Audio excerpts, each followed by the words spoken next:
Alrighty, so we're going to be putting an exhaust brake on a stock LBZ Duramax. This should work for LLYs and LMMs and LBZs. There's some forums out there you can check out. But this truck's not tuned. It's a completely stock work truck.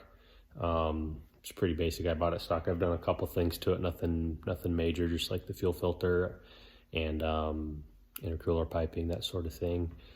So yeah, let me show you what we're going to be doing here. So first off, you have to buy these Ecm pins.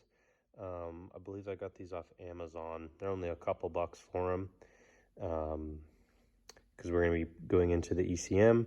And then I just crimped the wire on, and then I soldered it with a little solder gun. Okay, so Ecm's down here. I popped off the C2 connector, which is the bottom one. Fed it up here so I have a little more room to work with it. And then you've got to pop this guy off. There's a little locking tab there and there. And when you pop it off, you just put your screwdriver in here and pop it on both sides. And then the front one comes off. And then, so this is our C2 connector, and we're going to pin 53, which is going to be right next to this yellow with black stripes. You can see if there, yeah, that empty port right there, my thumbnail. And so we're going to put our pin in there. To do so, we have to release this purple clip, slide it out, don't lose it, slide the new pin in, put that back in, put this on, tape everything back up, and then we'll run it to a toggle switch.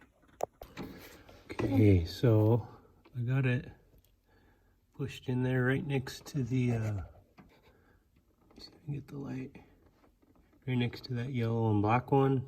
It's kind of hard to push it in. I had to use this to really push the back side, and then you can see on the front, if you count 6 in, 1, 2, 3, 4, 5, 6, and you can look in there and you can see the little tip of the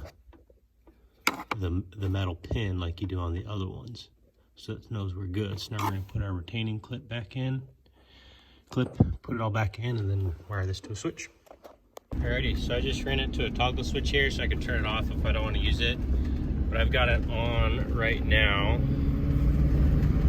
Okay, so I'm going, and I'm gonna let off, and then you can hear the turbo. And I'm not hitting the brakes or anything. I'm just coasting right now. Oh man, that is really slowing me down. That is crazy. Wow. Alrighty, so I just did a little comparison. I was going 50 miles an hour. I don't have a trailer on right now. Usually I do, but I just got my flatbed with a bunch of crap back there. So probably about 10,000 pounds or so. I was at 50 and I let off, and then I started a timer, and by the time I got to 20 miles an hour, it was 20 seconds with the exhaust brake on. And then I turned the exhaust brake off, did the same test, and it came out at 25 seconds, so it's a little bit slower without the exhaust brake. But I think the big difference is going to be with the trailer loaded going downhill, which I run a landscaping business, so I'm hauling skid steers, excavators, dirt, gravel, whole shebang. So let me hook onto a trailer here and we'll do a little tow test and let's see how it works.